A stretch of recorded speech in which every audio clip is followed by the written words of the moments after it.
I miss me twig. Me twig gone forever.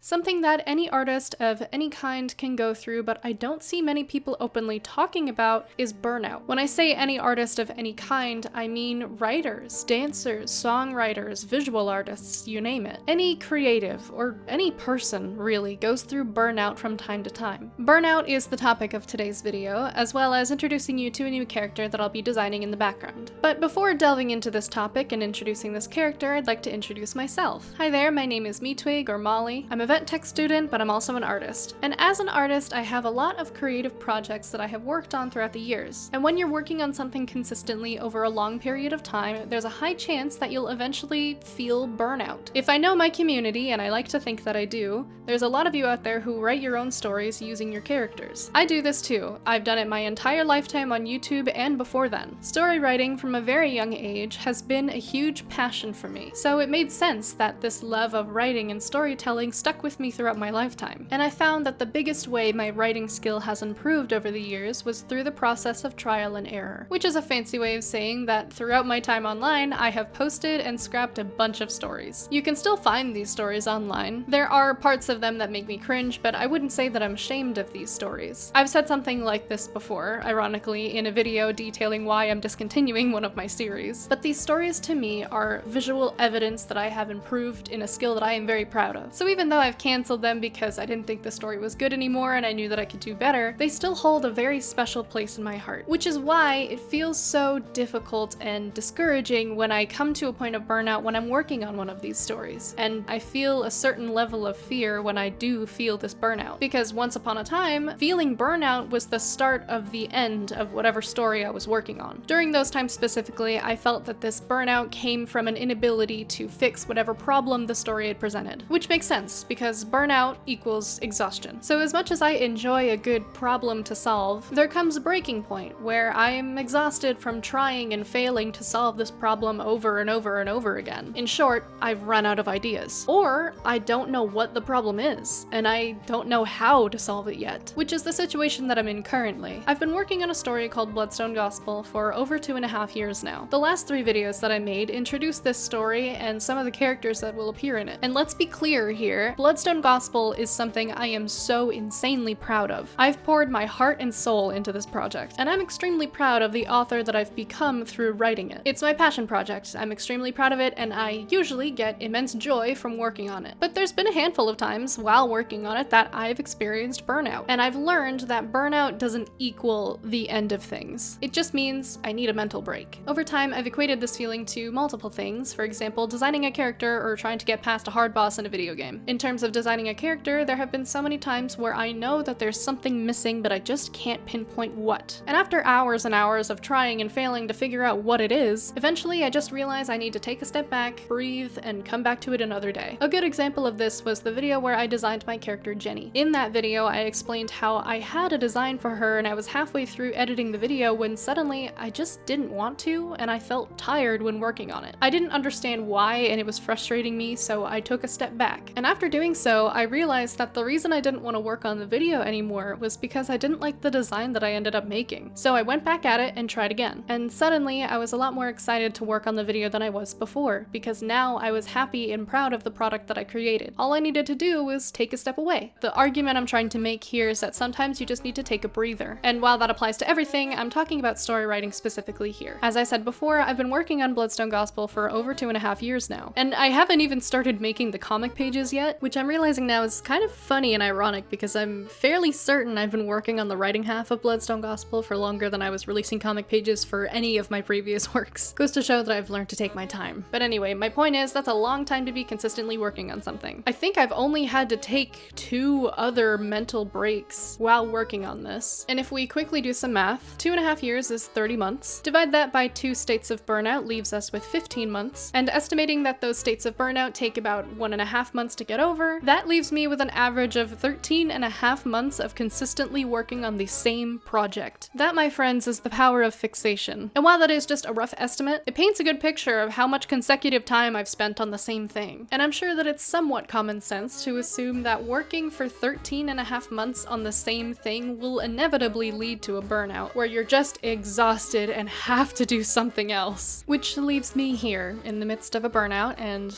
trying something new. You see, when I'm burnt out, my brain is remarkably empty compared to how it usually is. And it just so happens that I'm not fixated on any particular fandom/media either. So I'm left in this state where I feel like there's literally nothing out there to think about. In other words, I'm bored. And when you're bored, when there's nothing left to stimulate your brain, you're kind of forced to entertain yourself, and that's where Arlo comes in. Arlo is the character I've been drawing in the background this whole time. Originally, she looked like this, and was an attempt at making a new character to represent myself during a sort of identity crisis where I felt disconnected from my current mascot. Turns out all I needed to do was change the bangs, put the hair up, and sharpen those pearly whites to feel connected to Twig again. It doesn't exactly show in my work right now, but I really love doll aesthetics, specifically rag dolls with the button eyes and the stitches. It makes me feel nostalgic in a comforting but sort of creepy way. The closest piece of media that I can compare this aesthetic to is Coraline, which has been a massive source of inspiration for years now. I have such a soft spot for the slightly creepy, nostalgic genre of media. The kind of stories that you'd imagine are seen through the eyes of a child. Bright colors and characters that look like toys, a magical place where it feels like anything can happen, both good and bad. And this feeling resonates a lot with circuses and carnival settings for me. I remember being a child on a carousel, and while having an absolute blast, I was also unsettled at the idea that there might be something living inside the center of it. The intricate designs and mirrors looked to me like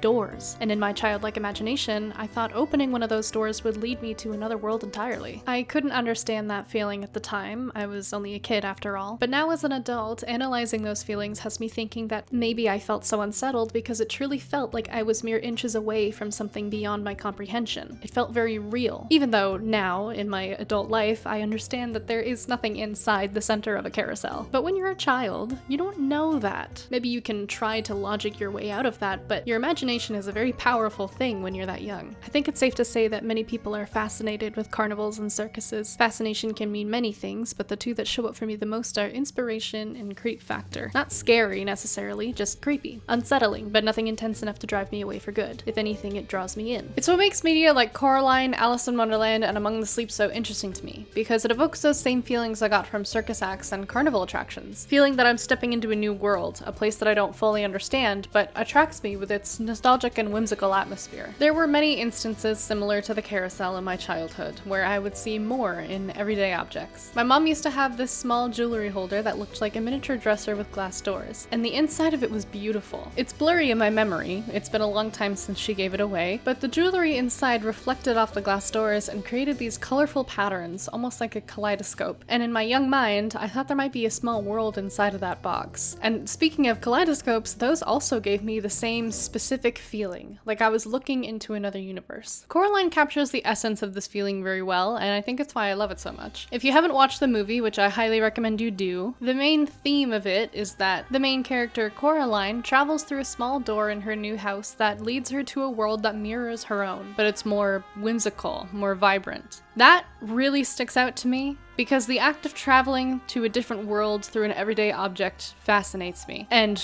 creeps me out. The idea of an entirely new world being held within something you own and not having any idea is vulnerable. It's threatening, because you just don't know what to expect. I play around with the fear of the unknown in Bloodstone Gospel as well, but not on the same level as these feelings that I had. And for the longest time, I've been wanting to create a story that evokes those same emotions. And like I said before, I have associated these feelings with carnivals and circuses, and I've never really played around with that kind of theme because it didn't really fit my other characters, and they're the ones that I've been working on for a decade. And I just couldn't see them in that kind of environment. So I never got to play around with this feeling and the atmosphere of a carnival. That is until I reached this burnout point and I needed to work on something else, which led me to revisit that sketch I made of Arlo, or at the time, a different Sona. I kept seeing this image of Arlo in my head, standing in this very dark place, but there was light coming down from the inside of her umbrella. I never ended up finishing that piece because I lost steam halfway through, but this is what I ended up coming up with. And I kept listening to a specific song by Cosmo Sheldrake. If you don't know who that is, I really recommend looking into his music. But the song I'm talking about is called Wriggle. And at some point in the chorus of that song, there's a section where you hear a ticking of a clock. And when I'd hear that, I'd kind of dance along to it a little bit. I'd like tilt my head from one side to the other in a very jerky motion, and it kind of reminded me of a bird. And then I remembered another thing that I have always kind of been a little fascinated by and thought there might be a world inside of, and that's cuckoo clocks. And then as I had that realization, this image of a character popped into my head. And granted, now he doesn't really look the same way he did in my head, but I saw this character with a bird-like head and kind of a magician's outfit. And it was really creepy in my head seeing him move his head back and forth the same way that I was when I'd hear that clock ticking. And then I started thinking about Arlo and her floating downwards with this umbrella while seeing all this fantastical stuff happening around her, very similar to Alice in Wonderland falling down the rabbit hole. I was listening to this song on the drive home from going out for dinner with a friend, and that was like 3 or 4 days ago. So when I got home, I immediately went to my tablet to start drawing out this cuckoo clock character. It was one of those times where I didn't have a plan going into the drawing, but I ended up coming up with this. Arlo here looks a lot different than she did in previous sketches, and that's because I decided to base her off of an English Springer. English Springers are a type of Cocker Spaniel that are used as search and rescue dogs. Dogs are like my favorite animal ever, and I also like the idea of Arlo being represented by a creature that is used for searching, which enhances the original idea I had that she's looking for answers. So she looks a little different, but I kept her little raincoat. And dancing with her, behind her, is the first iteration of Mr. Cuckoo, which was just his placeholder name, but since recording this, I decided to name him Dante. This is a decision I made after I already recorded this audio though, so I'm putting this in here to say that I'm probably going to refer to him as Mr. Cuckoo for the rest of this video, but his name is Dante. This piece was supposed to be like a Dancing with the Devil kind of thing, because originally they were supposed to be enemies, and then I drew this, and I'm not sure what happened. I've described characters doing this in several different ways, but I feel like this was a moment where they kind of took control of my hands and were like, actually no, we're not enemies, we're lovers. And since then, they've become the most lovey-dovey, affectionate, married couple I think I've ever written. On a drive home from school one day, I rediscovered this song from A Monster in Paris, and I had this vision of Arlo and Mr. Cuckoo singing this song and dancing together in their circus. And so I drew it, but this time with Arlo's design leaning more into that circus-y vibe. And as I was listening to the song and drawing this piece, I started to piece together a story about a cursed circus that's trapped inside of a cuckoo clock. And I don't know the whole story yet. Every day I'm coming up with new ideas, but it has been quite literally about 4 days of having these characters at the time of recording this, so it's in its early